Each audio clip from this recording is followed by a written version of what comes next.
Yes, people, Manscaped is back, but this time it's not for below the belt grooming. Manscaped brings to you the Beard Hedger, the best product on the market when it comes to beard trimmers. The Beard Hedger is unique due to its number of radiant settings. As someone who's purchased this, I won't turn to any other beard trimmer. Check it out for yourself at manscaped.com. And don't forget to use code FTM20 to get 20% off of this product. Yes, people, hope you are well. Big up to all of you. Hope you're enjoying the weekend. Today, I've caught the sun. Didn't really put much suntan lotion on. You can see that I've been staring into the sunshine. It looks worse on this camera, actually, than it actually is. I look absolute beetroot. But I hope you're all enjoying yourselves. Hope you're all having a good weekend and enjoying what has been a beautiful day. It really has been. I wasn't at the Emirates Cup today. I didn't get to watch the game in full, but I got to see enough of it to know that Arsenal were comfortable. We're going to be talking about it. We're going to talk about the players that impressed. We're going to be talking about the players that we still believe we need this transfer window in terms of how short we are, because I think everybody knows we're still a little bit short in a couple of areas, but we are linked with players, which is a good thing. How many more do we think we're going to get in? We're going to discuss that. Going to do a little bit of a Q&A with you guys later, so make sure you get some questions in later on when I ask you to. If you do want to ask anything in the chat, so please make sure that you do that. I hope you all enjoyed Calafiori's debut. I hope you all enjoyed the performance in the whole. And actually, how ready are Arsenal? How sharp do we look? Do we look fully fit? Do we look raring to go, considering there is only, 6 days left until the season actually kicks off. So we're going to be talking about that and how ready we believe we look, how good we think Arsenal are. And we're going to look potentially into some of the other areas of the team tactically today as well. Let's, first of all, say hello to everybody. Big up to all 133 of you that are here already in the house. It's fantastic to see you all so bright and early on the stream. Please make sure you do me a favor and hit the like button. Please make sure you hit the subscribe button. And please make sure that you show Manscaped some love. I know there's a lot of you that have been buying these beard trimmers, but this is only on for a few more days, people. So please make sure that you are up to date with that. Click on the link in the pinned comments. All you've got to do is click it. It will take 20% off of the Beard Hedger. That's all you've got to select. Add it to your cart and make sure that 20% comes off of it. You will see that if it doesn't, you can use the code FTM20. So now that you've liked, now you subscribe, now you've shown Manscaped some love. If you do want to click the join button, you can do to join as a member. If you do want to throw in a super chat, of course you can do. That will go to the front of the queue.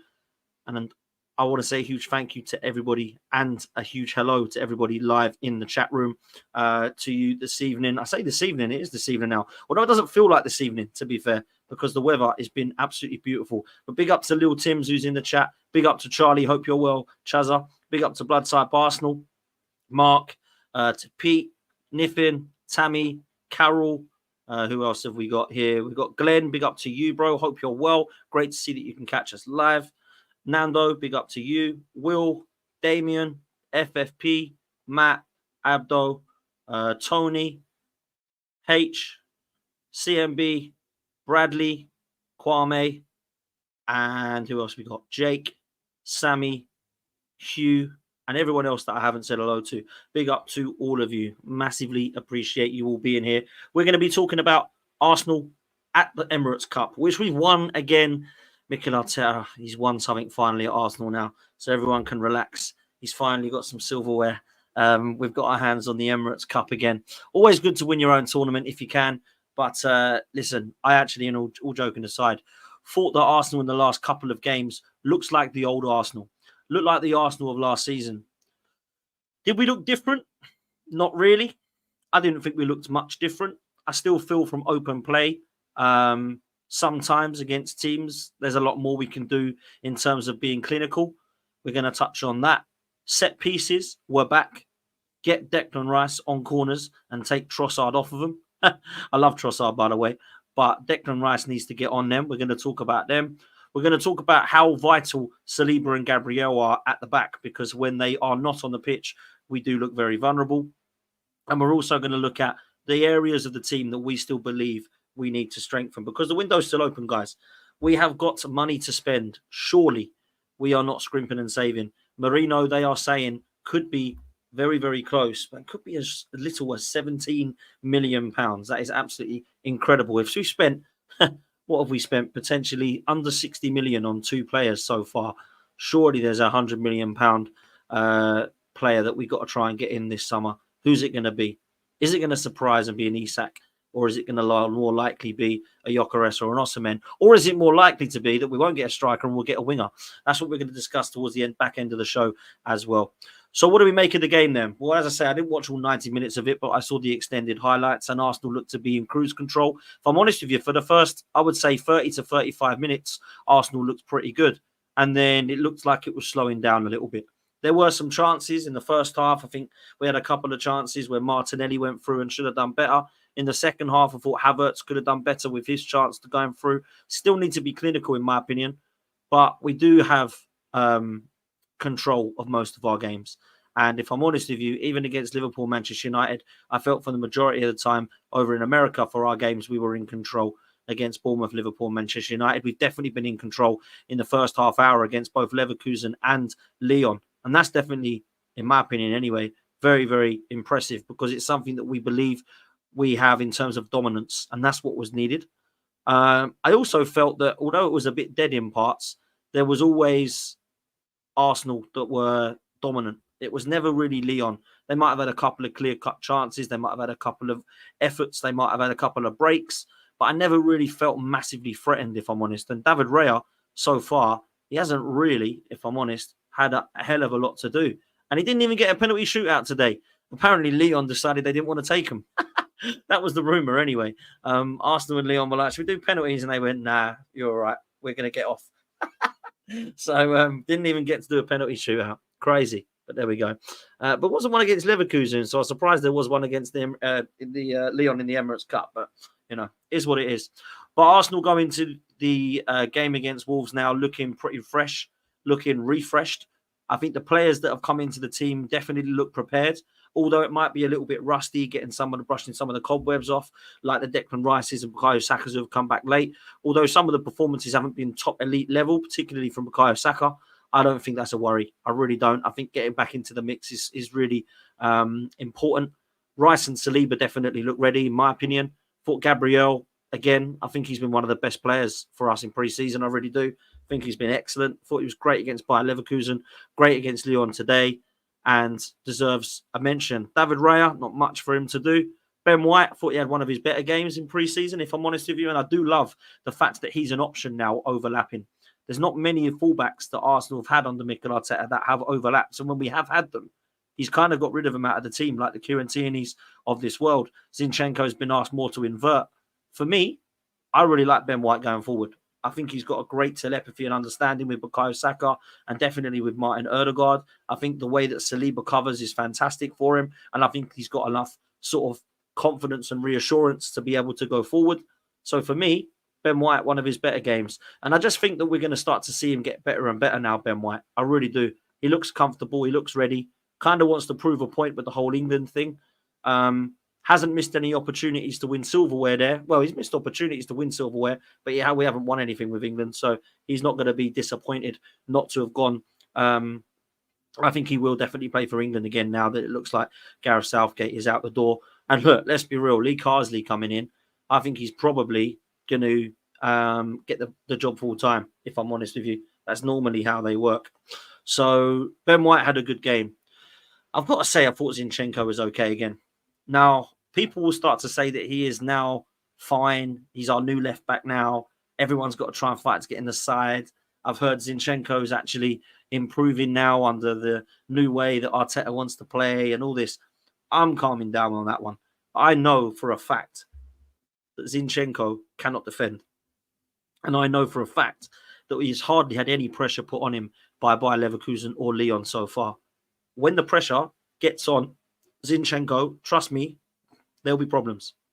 That 100% will be problems. So Zinchenko's definitely got a role to play in the team, no doubt. I personally would have sold him because I believe that we've got Calafiori and Timber and Tomiyasu that are all better. But some people would say keep him, play him against the lesser teams, play him against teams where they haven't got any threat.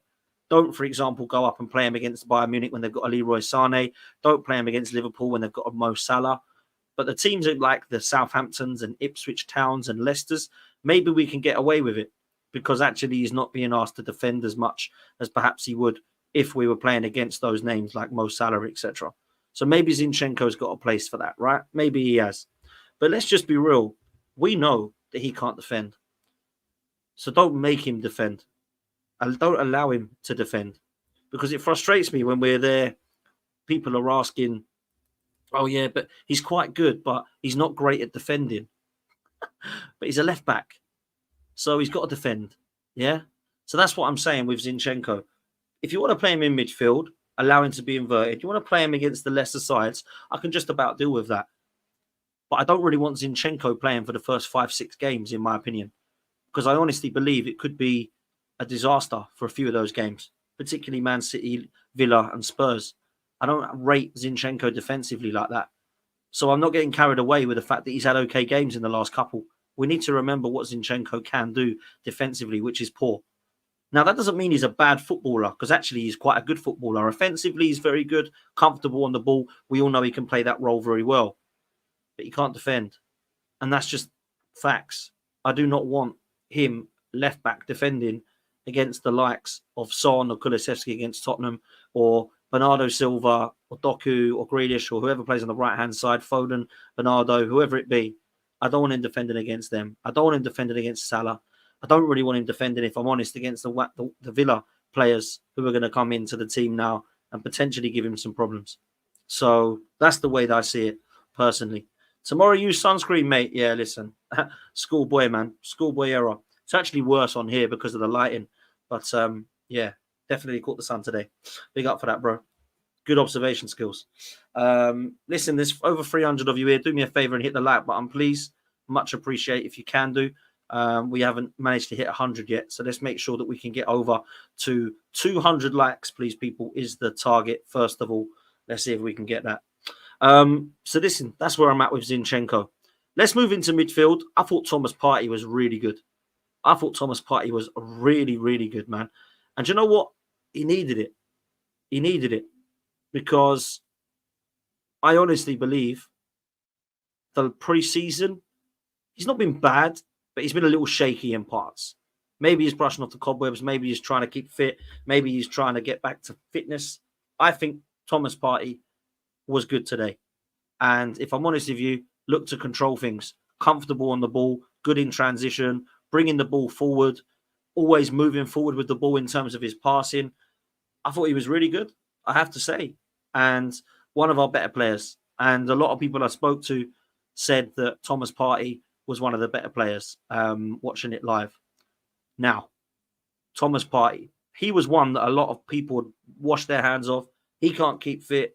It's terrible why we're keeping him. Why aren't we upgrading on him? Let's take a look at why Thomas Partey could still be a good signing. First of all, big up to Jamie Phillips. Make sure you do me a favour and head over to Jamie Phillips Football because he needs to be subscribing to him. Liverpool fan, great love for this channel and needs to come on and collaborate more. 100%, man. Big up to yourself, bro. Says Liverpool and Arsenal were looking good. Yeah, do you know what? On slot, fair play at the moment. Liverpool are looking very, very tasty. Can't say that Liverpool look too different from when Klopp left, if I'm honest. And that's a huge compliment to Arne Slot. So let's see what happens. People said Thomas Partey was finished. People said he was washed. And I can't argue that he's definitely not someone you can rely upon in terms of his fitness. But trust me when I say this. When he is in the side and he is fit, Arsenal are better for it. They're a better team with him in it. And I always go as far as to say that if everybody is fit, it doesn't matter who we buy. I think Partey starts. And I think Partey, Rice and Odegaard play. Now, unless we go and get a De Jong or a Bruno Guimaraes, I don't see that changing. Even if we went and got Mikel Merino, I think the starting lineup against Wolves will still be those three, Partey, Rice and Odegaard. It doesn't mean that Merino won't potentially take that number 8 place and Rice will go back into that 6. And if I'm honest with you, I hope I'm wrong here, but if Thomas Partey was to get injured again very soon, then of course it would be Rice, Merino and Odegaard as long as Merino comes through the door. So there's definitely question marks over it still. But I have to say, with Thomas Partey and Jorginho, it's not bad cover, is it? And Thomas Partey is definitely a first teamer if fit. He's really good in transition, but you forget, because of his injury record, how good he is sometimes. And people have asked me before, where does Partey rank in terms of how good he is? When everybody's fit and when everyone's at their best, he's one of the best players we got.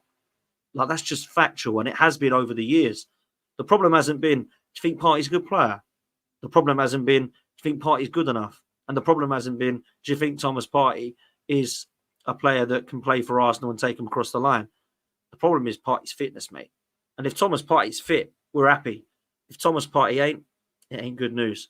Now, the good thing about this season is actually we've got some cover now. Jorginho's there, Marino and Rice are going to be there potentially. So we're not relying on El Neni or Jorginho to do a job if Partey was to get injured. And what that allows Partey to do is actually allow him to play 15, 20 games this season.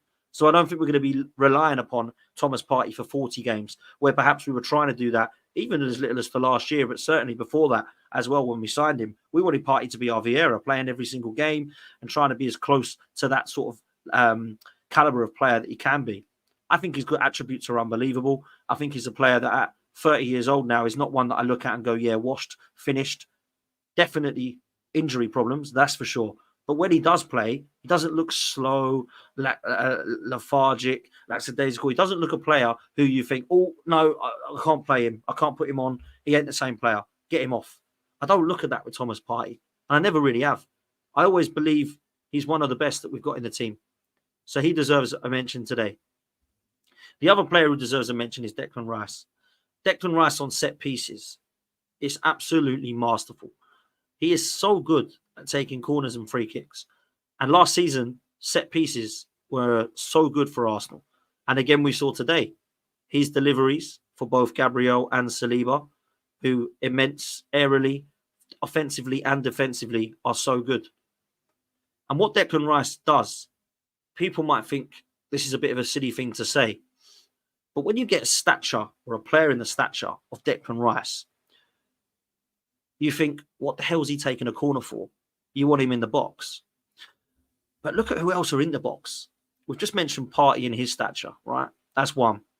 Kai Havertz, Ben White, Gabrielle, Saliba. Who else have we got? All massive players. Now, you don't see Saka and Jesus when he's playing and Martinelli all in the box trying to... They cause a bit of nuisance, but you're not looking at them to head the ball. You're certainly not looking at Martin Odegaard or Fabi Vieira or one of those guys when they're playing to head the ball. But because Declan Rice is taking the corner, some people might think, use his height in the box, right? But his delivery is so on point. And I think that, to be fair, Nicolas Jova has to take a lot of credit for this. We saw last season how much he needed to be praised, and rightly so. If this continues into the new season, fair play. Because I tell you what, that works wonders. Set pieces are part of the game. People sometimes might look at it, question mark it, and say we need to score more goals from open play. Yeah, we did last year, to be fair. It's not great when you don't score goals from open play as well. When you score headers, when you score set pieces or score from free kicks and corners, it's brilliant. It's part of the game.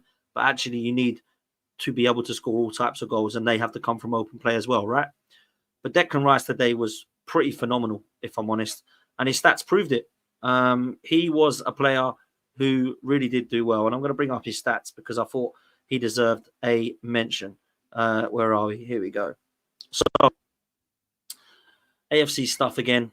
Always the one that I go to.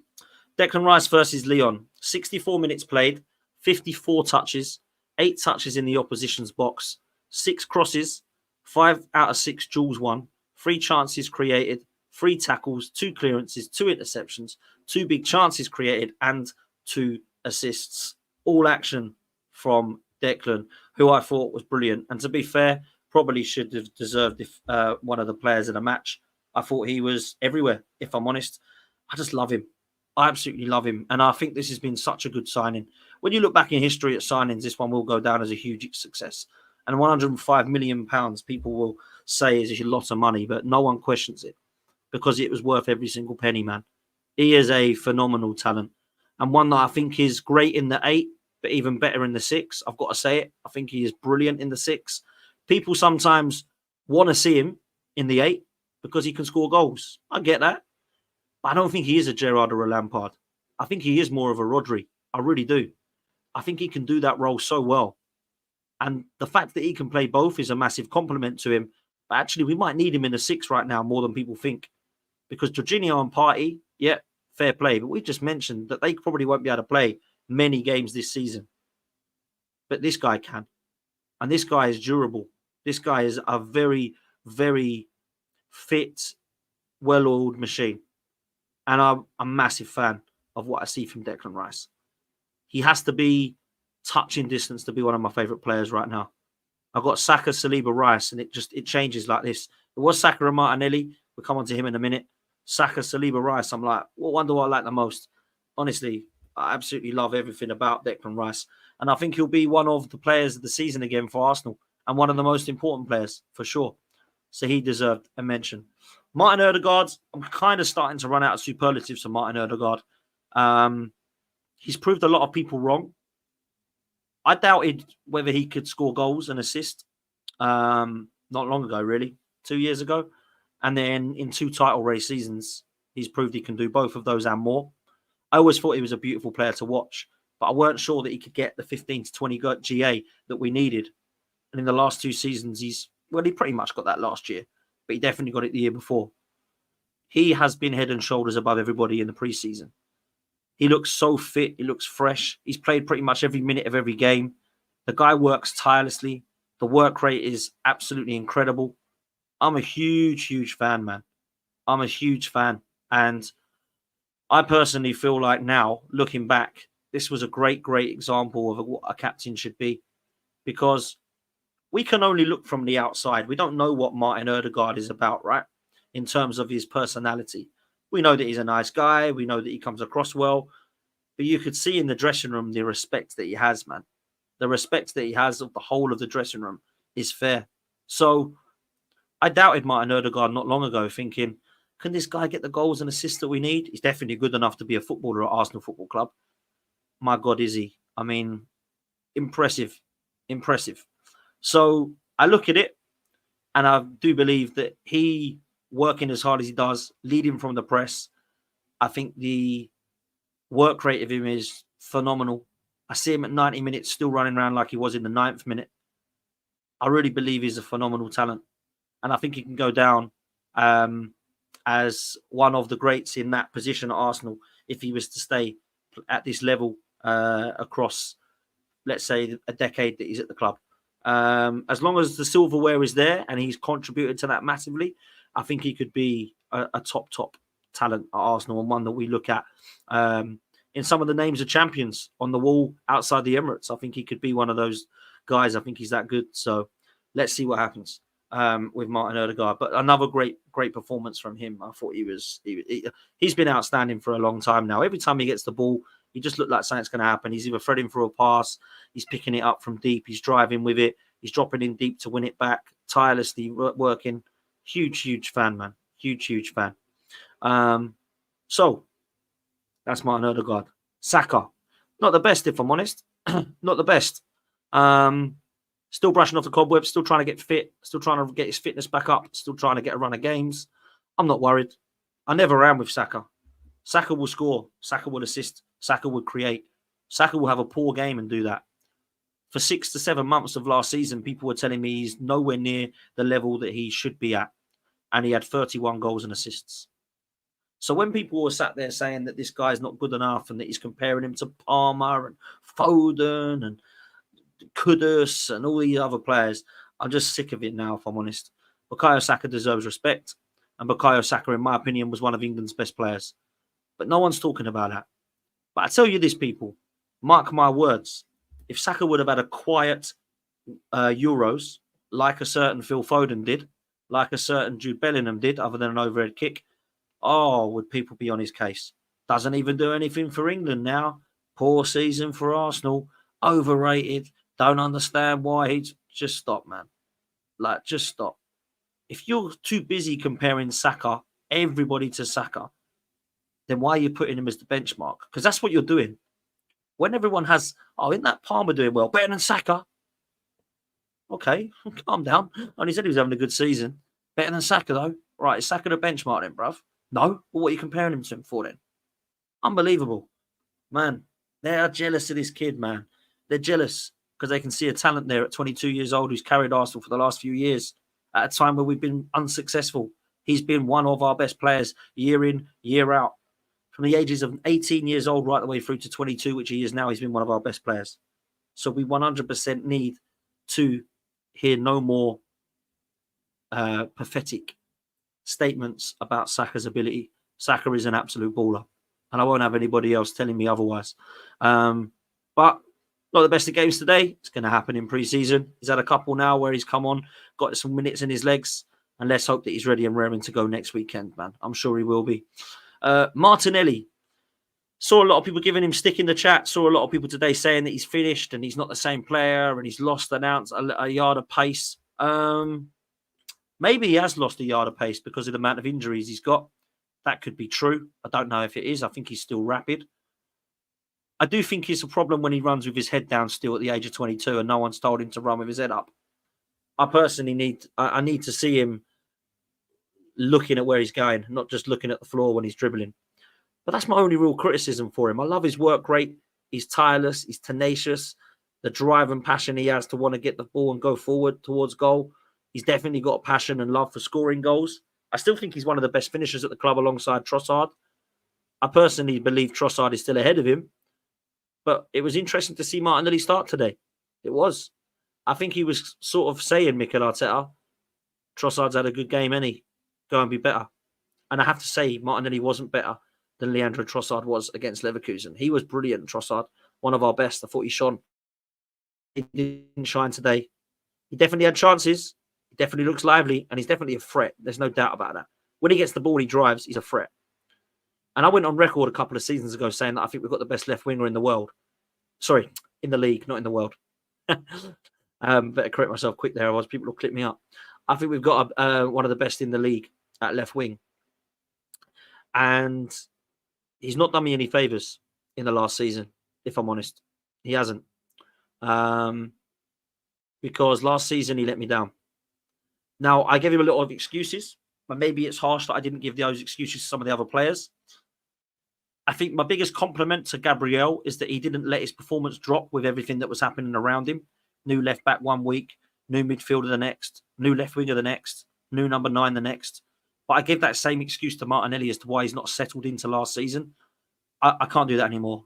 I have to look at his performances individually and say that now that we've sorted out a left back in Calafiori, now that we look to have sorted out a left midfielder in either Rice or Marino, and now that we look to have Havertz at number 9, there's going to be sustainability now. There's going to be no need for him to adapt. There's going to be no need for him to be like, who's playing left? Not sure. 1 week it's him, 1 week it's another. I need to be seeing Martinelli improving. Now, I thought he stole the show against Man United in pre-season and in the States. I thought he was phenomenal. And if I'm honest with you, I've seen glimpses that I've really liked this pre-season. But I need to see a left winger in Martinelli that I know that he can be. 15 goals season before last. Top scorer. Unbelievable. I need to see that, man. At the moment, Trossard's definitely ahead of him. Kai Havertz, let's be real, missed a couple of chances. His passing, by the way, is very underrated and very underappreciated. And people think that because sometimes it's only a couple of yards past that he doesn't deserve any credit for it. I think some of his through balls have been very good, Kai Havertz.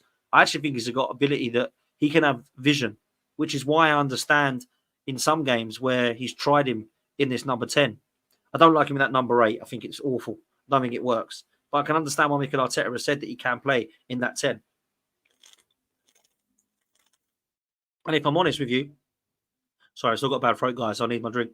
I agree with what Kenny and Alex were saying the other night. That Ødegaard, if he was to get a knock, would it be Vieira or would it be Ranieri? I think it would probably be Kai Havertz, you know. I think it would probably be Kai Havertz. Played there for Chelsea and Leverkusen in that kind of attacking right position.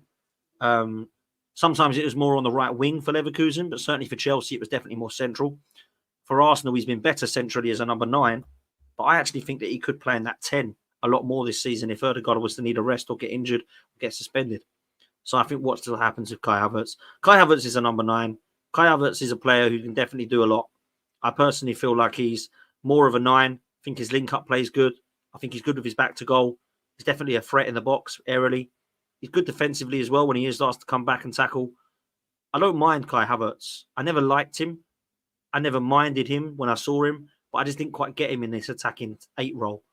Certainly, if he was to play in the 9, I think he's got a place in this squad. I would be buying a striker, and we'll come on to that soon.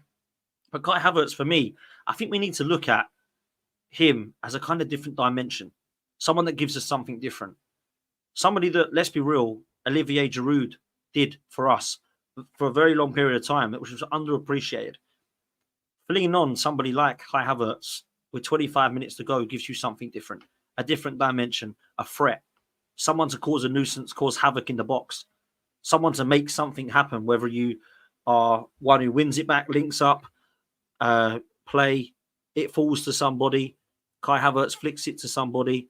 That's what I think Kai Havertz should be utilised for. Now, don't get me wrong. I think he's starting for Wolves. I think he's our number 9 for the moment.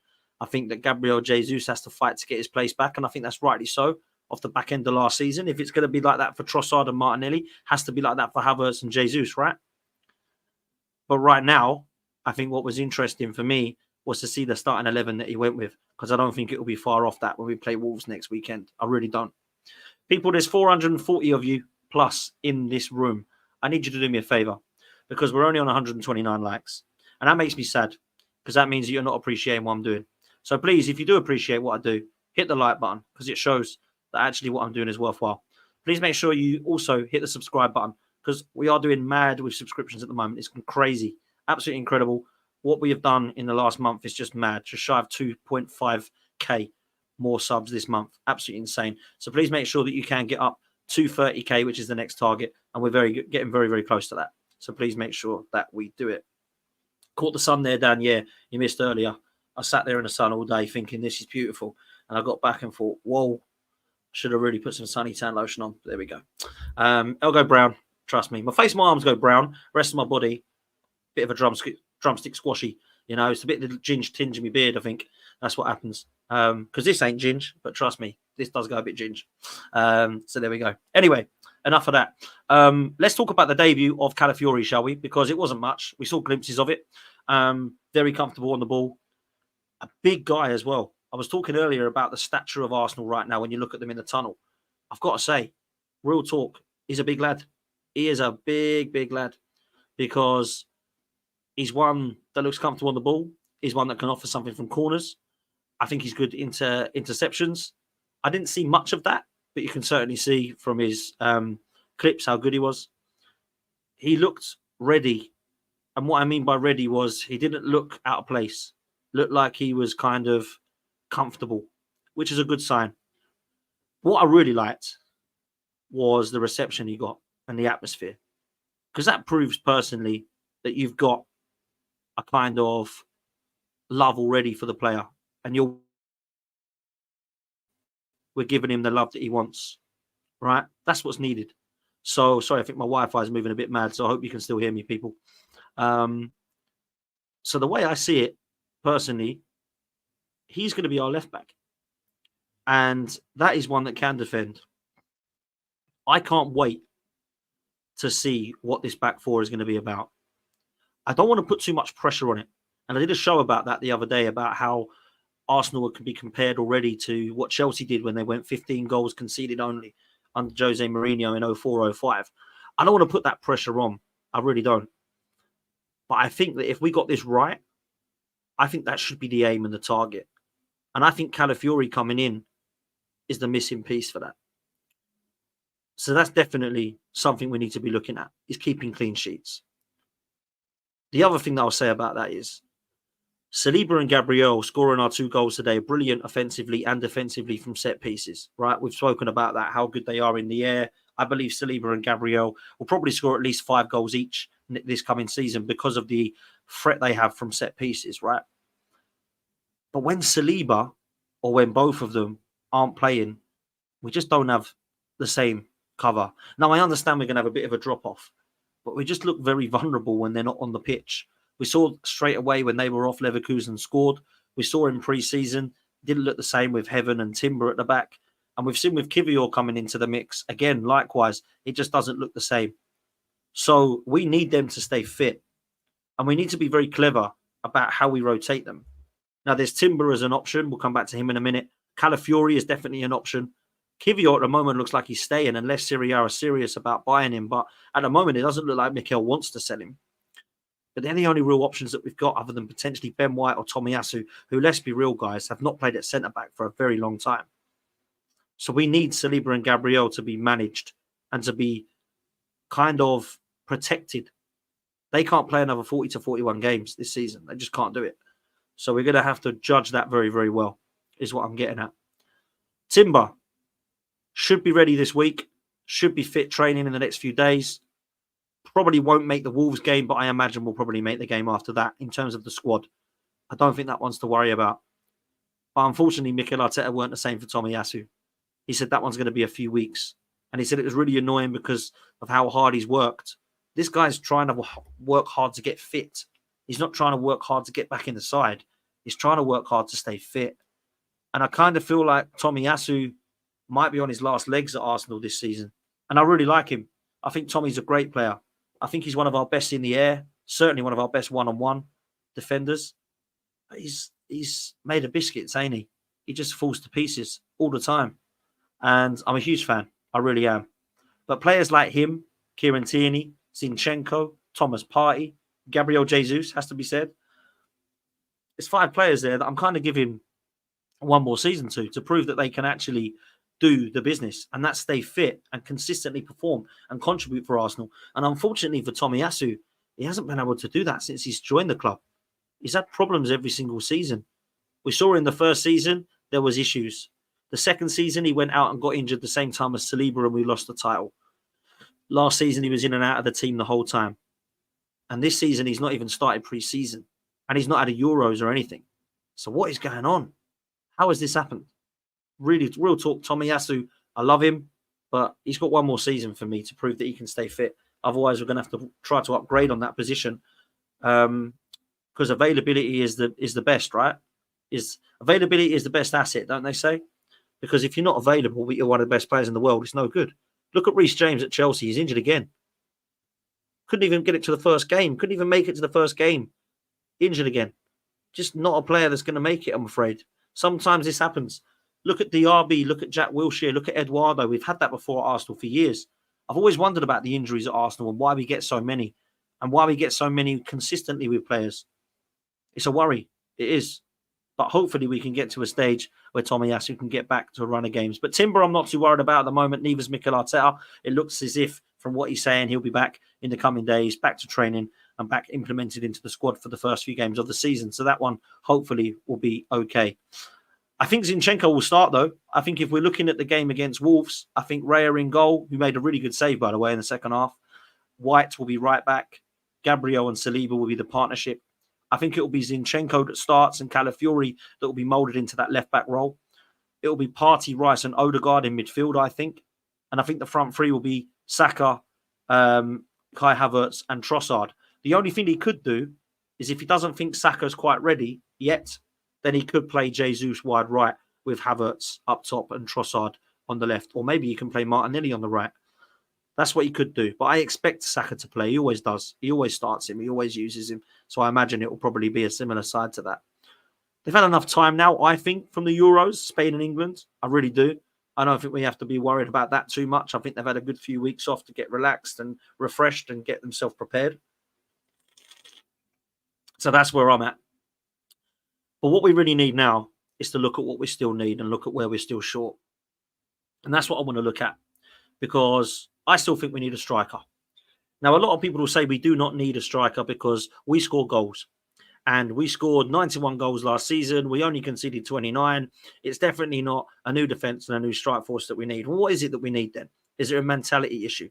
Is it more players? Is it a squad boost? I kind of think we need a little bit of all of that.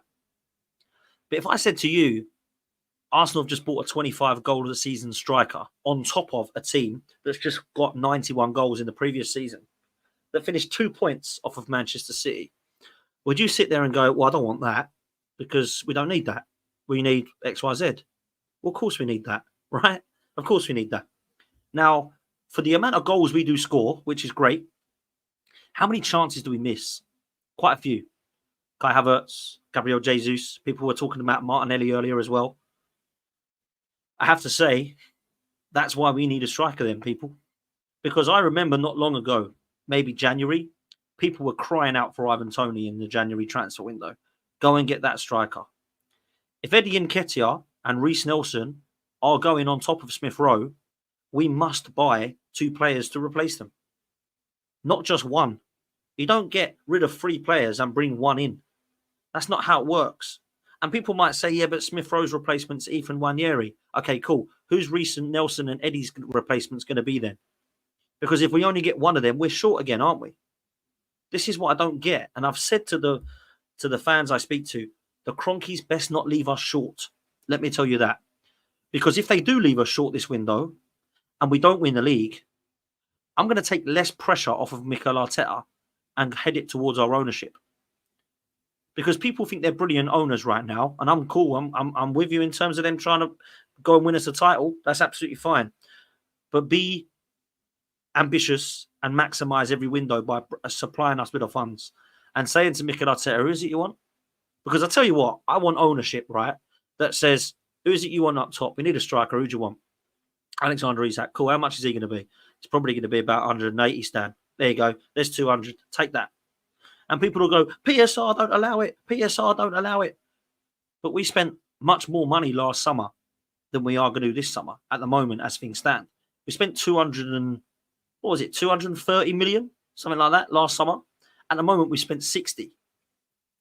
At the moment, we've spent about £13 million net spend because we've sold Smith Rowe and we bought Calafiori. So come on, man. Don't talk to me about PSR and all this rubbish. PSR is not stopping Arsenal from going and whacking down £100 million because he didn't do it for Rice last season. And this isn't something that's just come in for this summer. This was there. This has been here. But it is definitely being cracked down on more. So, of course, you have to look at it. But if we're selling Eddie Nketiah, Reece Nelson, Ramsdale, Tierney, Smith Rowe's gone, we can afford to have a good summer still. Let's not think now that, the Cronkies have sort of said that the money's there, but we can't really spend it. But £13 million net, there we go. Like, come on, man. All these Arsenal accountants, like, really, it drives me kind of insane. The other thing I'm worried about is why it takes Arsenal so long. This Mikel Merino deal is actually taking longer than Calafiori, by the way. Like, what is going on here? Why is this taking so long? Now, some people are saying it's 30 million. Romano's saying it's 25. Some people are suggesting it's 17 million. What the heck? That's quite a big drop-off. 30 million to 17 million is quite a big drop-off. It's nearly 50%. So what one is it, man? Because I'm hearing reports all over the place. It's taking too long, if I'm honest with you. Chelsea, I laugh at, right? But you know, they've signed someone every day of the week just gone. They've signed a player Monday right the way through to Sunday. They signed Neto today, the day before that, right the way forward towards Monday. They were signing horrendous players, by the way, some of them, kids. That's not the point. They got the deals done. We might think they're rubbish players. They're the ones they want. They went and got them. Pedro Neto, boom. Linked with him, 48 hours ago, it's done. We've been linked with Merino for 4 weeks. And we were linked with Calafiori for 4 weeks before that. So in 8 weeks, we haven't even got 2 players in. Why does it take this long, man? And people think this is me ranting and, he's having a meltdown. Look at him, he's having a meltdown. No, trust me, I've already said, once this window shuts, I will assess it. Yeah? I will assess it.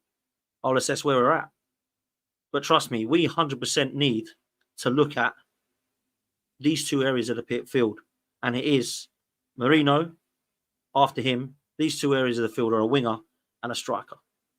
Now, we definitely need a striker, in my opinion, because for me, Jesus could probably play out wide right, and so could Martinelli at a push. So could Trossard at a push.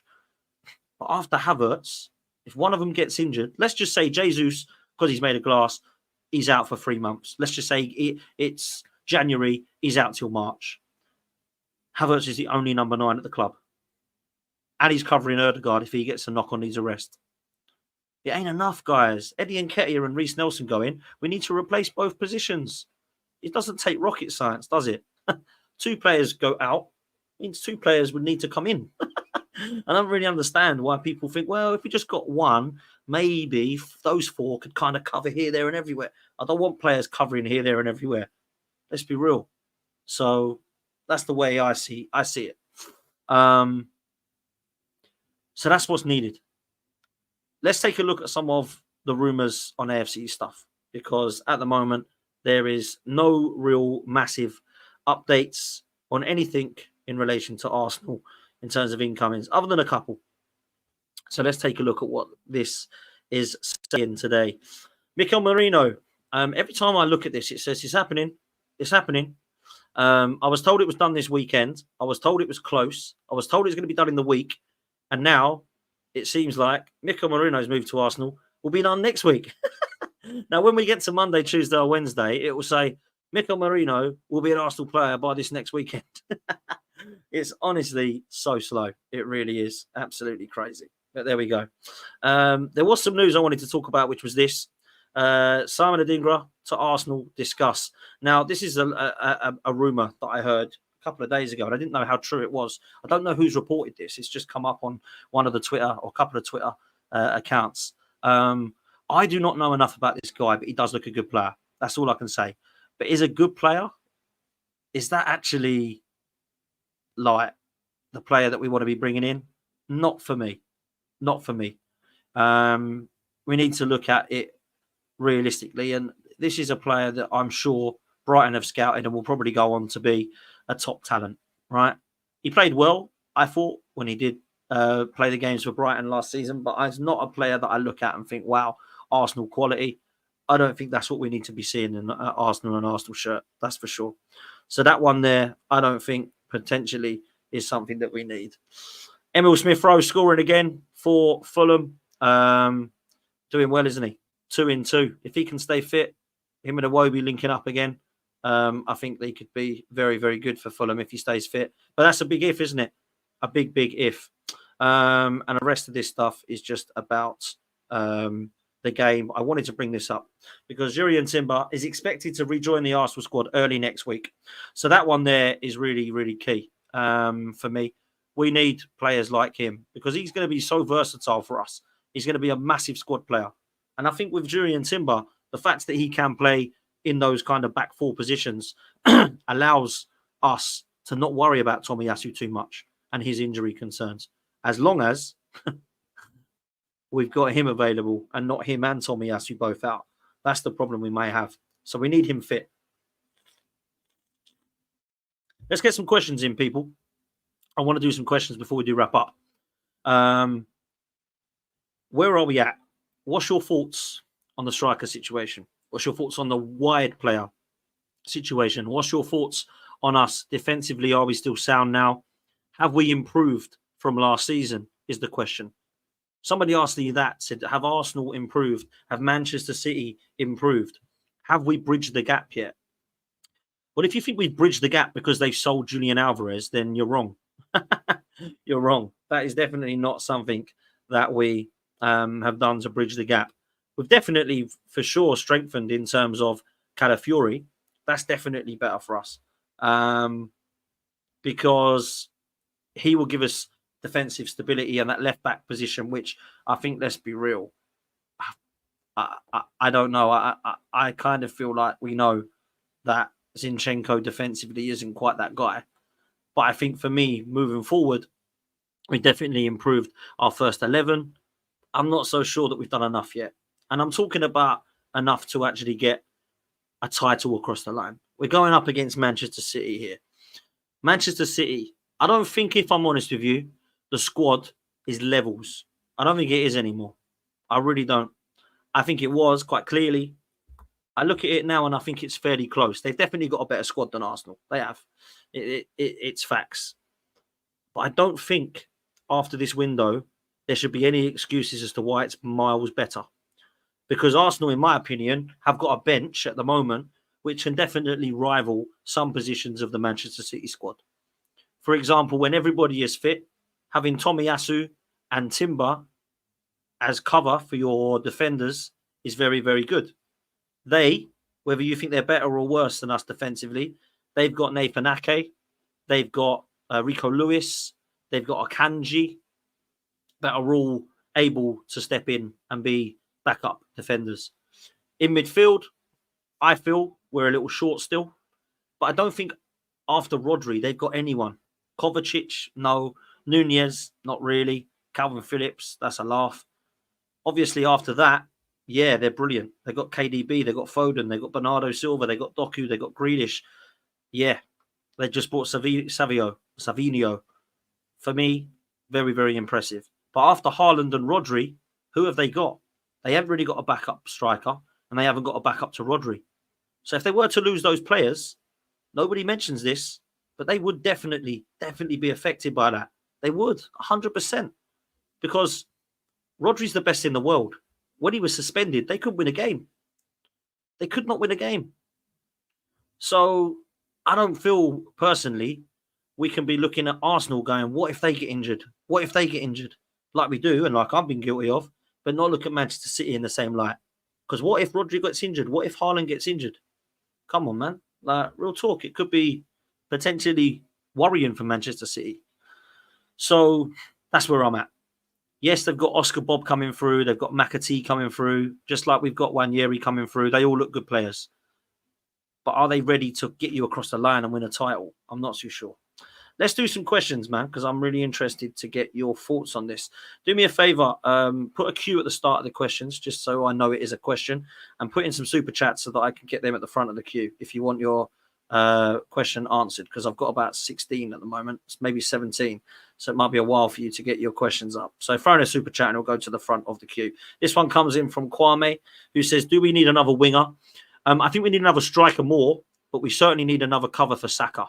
Now, whether we get that striker and then we use Jesus as that winger, as that cover for Saka, or we go and get a winger, then use Havertz and Jesus as the strikers, we definitely, in my opinion, need a striker still. So if we could only get one, I would pick a striker. That's what I would do.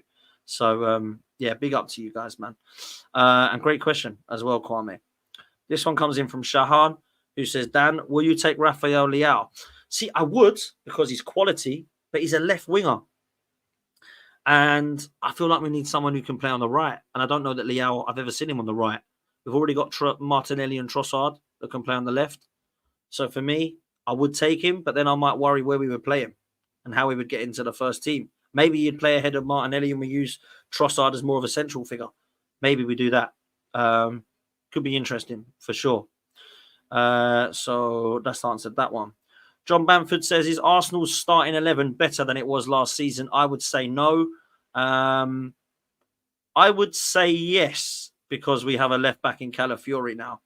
So I think our starting 11, Raya, same as last year. White, Cela Gabrielle, same as last year. Calafiori is an upgrade to last year. Rice, Merino, and Ødegaard is probably similar to the Partey, Rice, and Ødegaard that we've seen. For the fact that although I think Partey, Rice, and Ødegaard is better, Partey ain't been fit. Up top, we're the same. So we're very similar, but Calafiori, I think, makes us just a little bit stronger. That's what I would say. Gunnar Russ, big up, bro. I hope you're well. Good friend of mine, Russ. I hope you are doing good, bro. Super chat says, why is Kroenke such a tight git? Do you know what, Russ? It's mad because I personally feel like this is the biggest summer for them. And although that they've got the fans back on the side in terms of going for titles and getting us challenging and stuff, if we don't start winning silverware, I'm going to look to them to see what they do.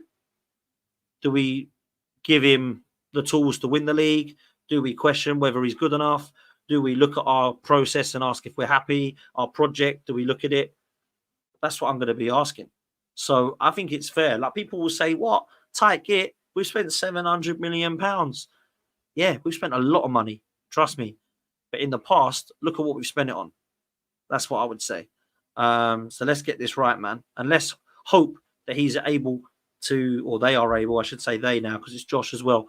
They're able to support us for the rest of this window. Big up to George Harrington. George Harrington is now a YouTube member of the channel. If you would like to be a member, please click on like, subscribe, and join, and you can become a channel member. So the memberships are available now, people, and I do appreciate it. It's very, very small amount each month, but it does do a hell of a lot to help with the rebrand of this channel. The logos, the graphics, the editing, all that stuff is going to improve thanks to you guys coming back and watching and, of course, supporting the channel. So thank you so much, George. That means so much. And to all of our members as well, of course, that are enjoying what we do. Let's take this one next, which I think is from Russ. Says, we've been banging on about a striker for 5 years. Let me tell you why I put this one up, because it's not a question. It's a statement. The reason I put this up is because Mikel Arteta has actually only bought 3 attacking players in the whole of his time at Arsenal. That to me suggests he doesn't really want a focal point up top, because he bought in. When he arrived, he had Eddie Nketiah, Lacazette, Aubameyang, and Pepe. He bought in Willian, so there were our 5 strikers. Since those were leaving or have left, he's only bought in Havertz, Trossard, and Jesus. None of those are number 9s. None of them are strikers. None of them are out-and-out players that you would say, wow, that's an Ian Wright, that's a Thierry Henry, that's a Harry Kane, Sergio Aguero, Wayne Rooney. I'm talking about the best, of course, here, right? Perhaps let me not talk about the best. Perhaps let me talk about a Michael Owen, who was great, by the way, but certainly one in the bracket of Thierry Henry. Jermaine Defoe, another great finisher. And Ian Wright, another great finisher. We've never got a Robbie Fowler, someone who we look at who, wow, he's a proper 9. We ain't got that. We need one, man. We need one. Promise Gunner, new member. Thank you so much, mate. Really appreciate it. Obviously, you're a regular listener as well. So please do me a favor and hit the join button if you would like to be a member. I much appreciate that. Thank you so much, Promise. You're an absolute legend. Thank you so much for becoming a member. Really do appreciate it. Keep your questions coming in, guys. I've got loads starred. So if you do want your question put in, then please put a super chat in, like George has for a super sticker. Thank you so much, man. You don't have to do that. I really appreciate your support, man. That means a hell of a lot. Thank you so much. Just to put in a super chat. Any questions you want to ask, George, now that you're a member, I'll put them up, mate. So please make sure you get involved, George. Absolute legend. Thank you so much, man, for getting involved and for the super chat. You're an absolute star. Thank you so much. This one comes in from Sofian, who says, have you seen what Edu said about the remaining weeks of the window? Yeah, listen, Edu is very chill. Edu's very relaxed. Edu's asked for some patience. Edu suggested that we might have to wait a bit and just don't panic. We're all good. I don't like that because we want to hear some good news. Now, it might be that that's good news. It might be that he's like, look, chill, it's going to be fine. I understand, but we've got it in hand. And that's what I'm trying to do. That's what I'm trying to stick with, the positives of it. And that could be the case. So let's see what happens. All we can do is trust them, guys. There's nothing we can do about it. And that's why I've said I'm not going to go in meltdown mood or lose my head until that window shuts. That window needs to shut for me to assess it, to go, right, wow, blimey, fair play, let's go win the league. Or I could sit here like I have done for the last 5 in the Kroenke regime since they've had total ownership and gone, right, still no cover for Saliba, still no cover for Erdegaard, still no cover for Saka, and still no striker. Second it is. So let's hope we don't do that again. So I lose my voice now. We must get a striker before deadline, says Kwame. Yeah, I think we've mentioned that 100%. I think that is true. Who do we want, though? Let me know who you want in the chat, because that's a good question. Who do we want? Some people love Tony. Some people love Osimhen. Some people want Gyökeres. Some people want Boniface. Some people are looking at other options like Ollie Watkins. Let me know who you want in the chat, man. Arsenal X-rated. That is, of course, Aaron. Big up, bro. He says, did you see that Edu saying at the end of the window, won't be too disappointed? This guy talks crap. Fancy vague phone lines. Bullshit. Listen, man, I've just mentioned Edu, and I'm agreeing with you. Let's see what we do at the end of this window, and then we'll make a judgment on that. So let's see what happens. Gunnar Russ, you are a legend, sir. You did not need to do that, Russ, but thank you so much, mate. That does mean a hell of a lot. Thank you so much, bro. Really appreciate that, and that does support the channel massively. So thanks so much for you guys for becoming new members, because honestly, this community has built and built and built, and you are absolute heroes, all of you, man. Coming and watching me regularly, it does mean the absolute world. So thank you so much, because without you guys, this channel would be awful. Because it would just be me talking to a camera, which, to be fair, I'd still do. But when I started this channel, I think we had about 35 people watching live. To have over 500 now is incredible.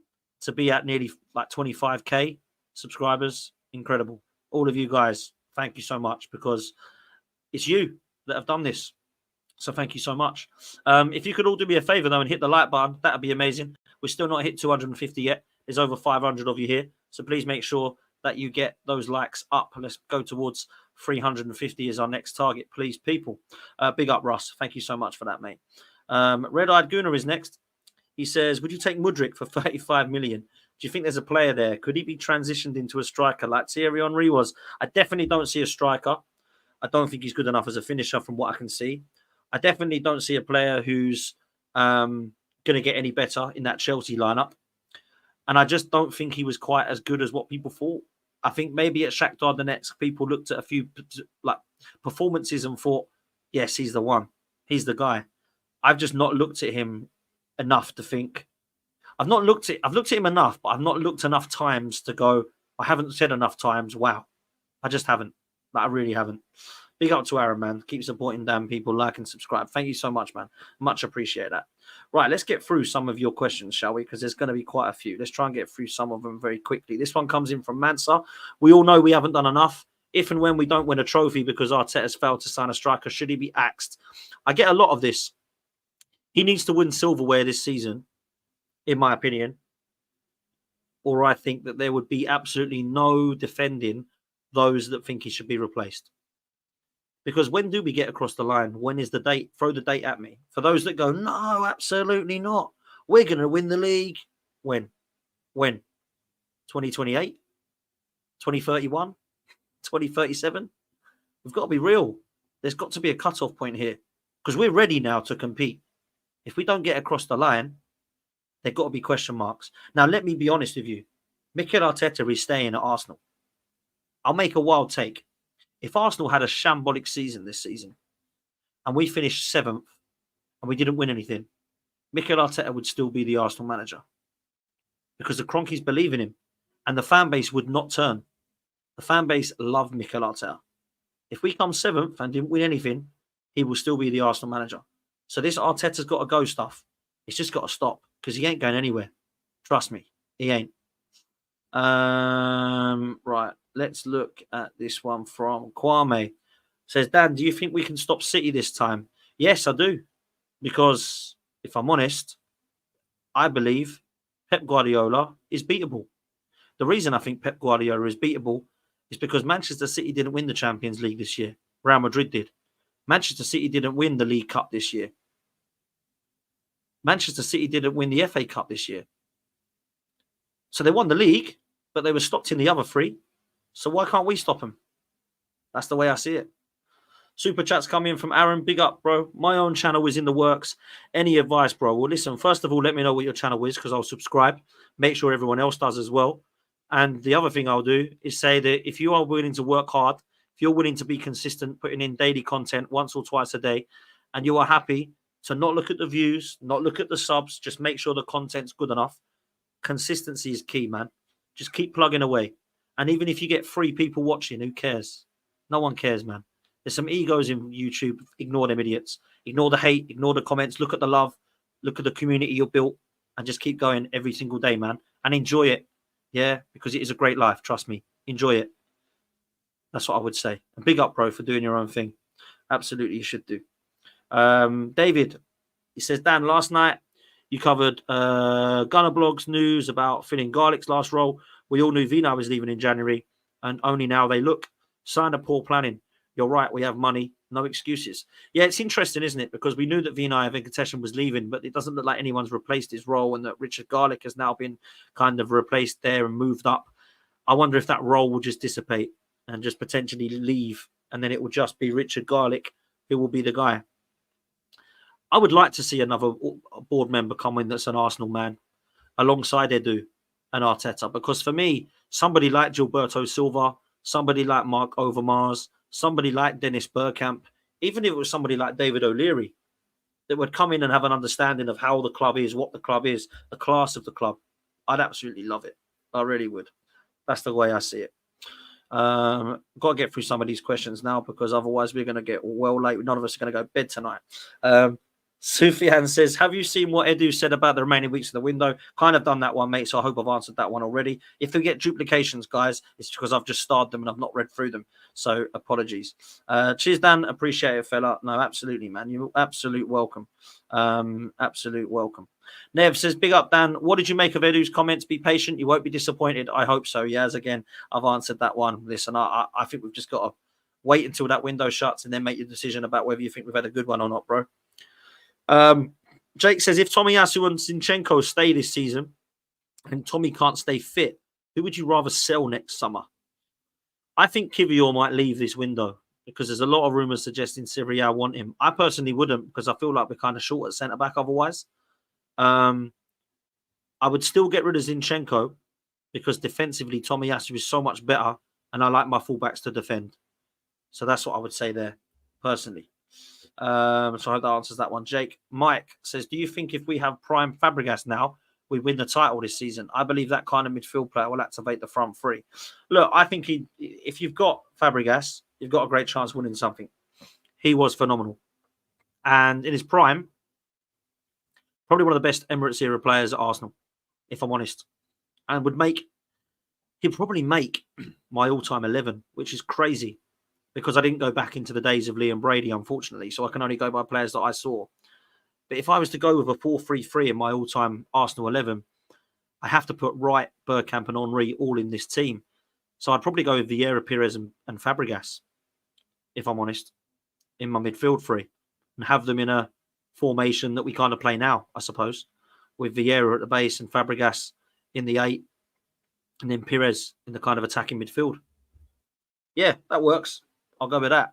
So yeah, Fabregas, he was fantastic, mate. Absolutely incredible.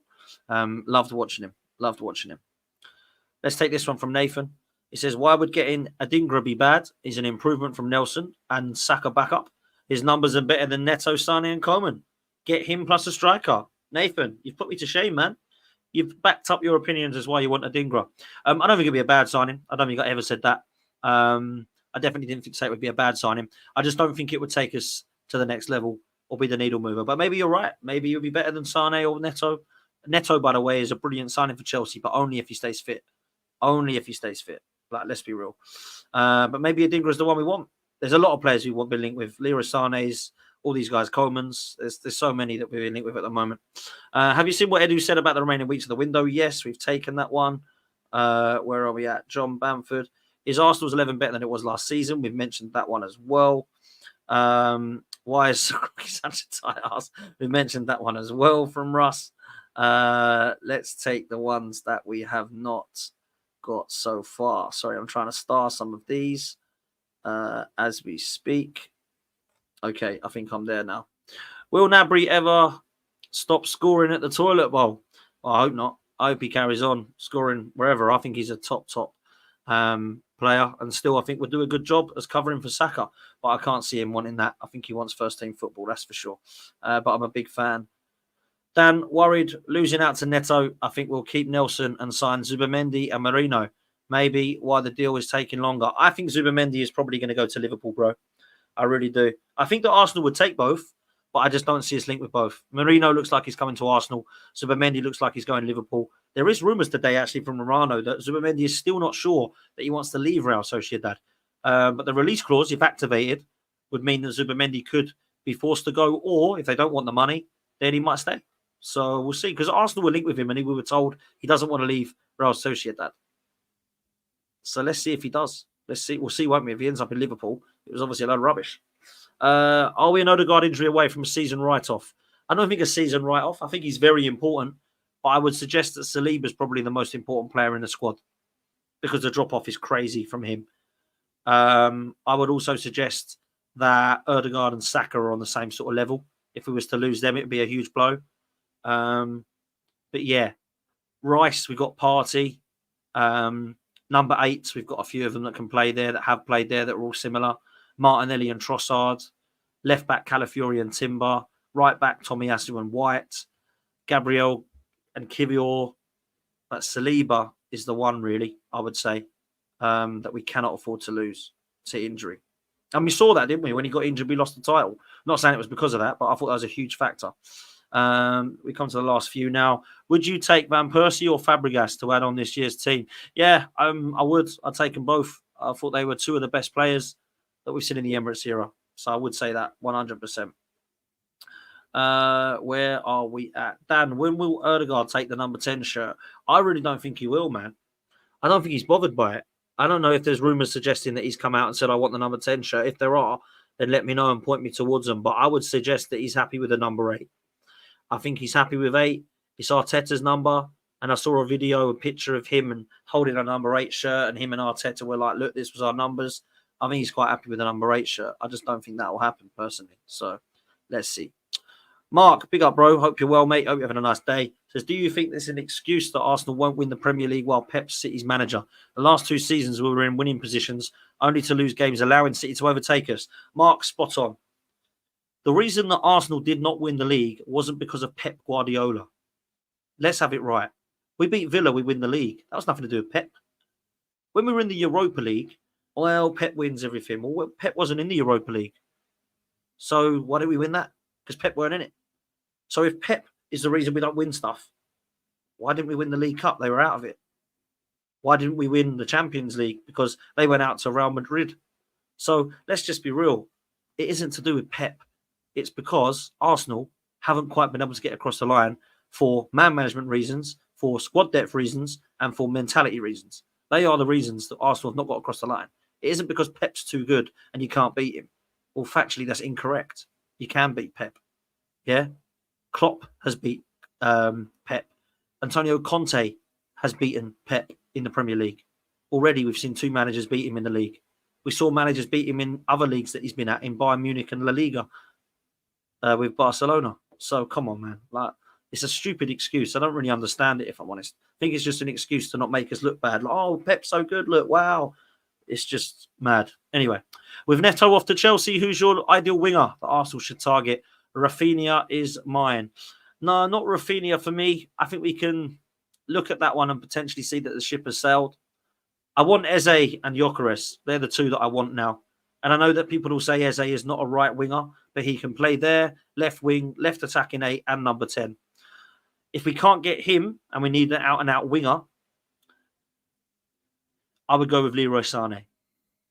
Because he's been there, he's done it, he's experienced, he takes us to a new level. His numbers and goals and assists for the last 3 years have been 17, 18 and 19. He will definitely add quality to this side. Might not play every game, don't need him to. But he certainly will be the one that I would look at.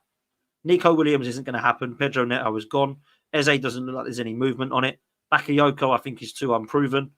Yilmaz from Turkey is too unproven. So go and get the guy that we can, who we know that plays very, very well in the Premier League, and that would be Leroy Sané. But we'll see. Let's see what happens, man. Good question, bro. Arsenal fans seems to think it will be Rice as a 6 and Marino as the 8, but did Rice work as a 6 last season? Didn't he not work as a 6, which was why Arteta used Jorginho? No. Okay, so let's tie this up because a lot of people think this is true. Jorginho and Rice came in as a double pivot. That wasn't because Rice wasn't working. It was because Havertz wasn't working in the 8. So instead of playing Fabio Vieira there and Smith Rowe there against Liverpool, Manchester City, he said, right, let's put Odegaard more as a 10 and let's play Rice and Jorginho in the double pivot. That's what happened. So Rice, for me, did work as a 6. Rice was phenomenal as a 6. And if you remember, for the first half of the season playing as a 6, I think he got 9 Man of the Match awards. Phenomenal. He was great, man. So no, that wasn't the case. Okay, this one comes in from Nando. It says, Dan, who do we need? I don't think we'll go for a striker unless Eddie's sold, but I think Bournemouth are taking him. You think Mikel will go for Victor Gyökeres? Victor Gyökeres is the guy that I want up top. I look at his attributes and think it would definitely complement Arsenal and get us across the line, score us that 20-goal a season striker that we need. I think he would be perfect. Will we get him? I really don't know, guys. I really don't know. Mansa says, do you think this window highlights how stupid the Havertz signing was? What gap has he filled? What problem has he solved? He can't play as an 8 and he's not clinical. Okay, that might sound brutal, but I do get where you're coming from. £65 million for someone who we're still trying to find a position for and that we're still trying to make sure is clinical in front of goal. And doesn't really do either. But I kind of feel like we have answered that now. He is a number 9. Yes, he's played in the 10 and the 8 a few times this pre-season when players haven't been available, like Rice, etc. But he is a number 9, and I think he'll play up top for Arsenal. And I think, to be fair, this season he can get another 10, 15 goals. I really believe that. So let's see what happens. Mike says, would you take Watkins as a striker? Yeah, I think he's better than Eddie. I think he's better than Jesus in terms of finishing. I think Jesus is a better footballer. And I think he's more clinical than both Havertz and Jesus put together. So, yeah, of course, I would take Ollie Watkins. 100% I would. Kyle says, forget the names for a second. What 2 attributes do you think are most important in a striker for us? Finishing and link-up ability. Wow, what a question. What a question. Finishing, 100%. I think if you look at finishing and composure, I would like the finishing and composure of Eduardo or Fowler or Ian Wright or Jermaine Defoe in terms of finishing and composure. If you're talking about link-up play at Arsenal, I don't think there was anyone that did it better than Olivier Giroud. I have to say that. And I think Gyökeres can do that. I think he can link up like Havertz does, but I think he can finish. And he's clinical. Look at the goals. Look at the goals, man. 58 GA and 50 games. Come on. It's phenomenal. That is a great question, though, man. Absolute great question. Really, really good question. So, yeah, that's where we're at. Final thoughts before we close. Are Arsenal ready? I think so. Whether we're ready to win the title or not is a different story. But are we ready for this season? Yeah. We're ready against Wolves. I think the team will be very similar to what it was today. I expect Raya to start in goal. I expect the back line to be Zinchenko at left back with White, Gabrielle and Saliba. I think Partey, Rice and Odegaard played today. I think that means they play against Wolves. I also think the front three is the only question mark, but I think it'll be Saka, Trossard and Havertz. That still leaves us with, guys, Martinelli as a sub. It still leaves us with Tomiyasu, Timber. Who else have we got potentially as subs? Jorginho, Fabi Vieira, who actually has got a muscle injury at the moment, which I'm not a huge fan of. But other than that, I would suggest 3 more players are needed at Arsenal because that bench still looks a bit weak without Nelson, Eddie, etc. Once they go, who comes in? It needs to be a Gyökeres, a Leroy Sané. You add them 2 to the bench, all of a sudden it's like, whoa, okay, fair play. Ethan Nwaneri and Lewis Skelly obviously are going to be part of the squad this season. Are they going to get a look in? Potentially. But let's just be real. We need to be beating Wolves. We need to be beating Villa. We cannot go to Villa and lose anymore. We cannot not be able to beat Unai Emery.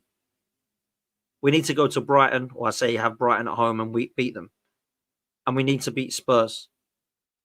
Manchester City, we don't need to beat Manchester City. It would be lovely to, but we need not to lose there.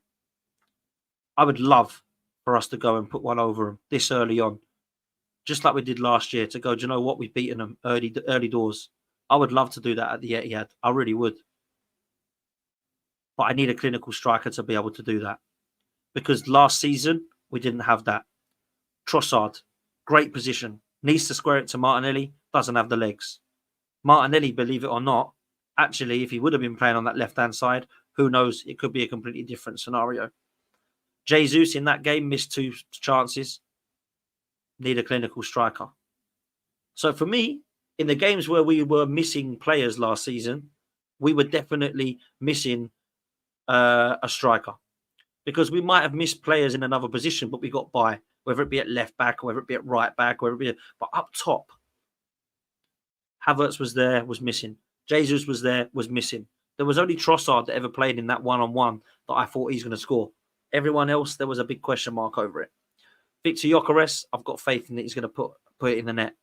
Victor Osimhen, I've got faith he's putting it in the net. Ivan Toney, I've got faith he's putting it in the net. Ollie Watkins, faith he's putting it in the net.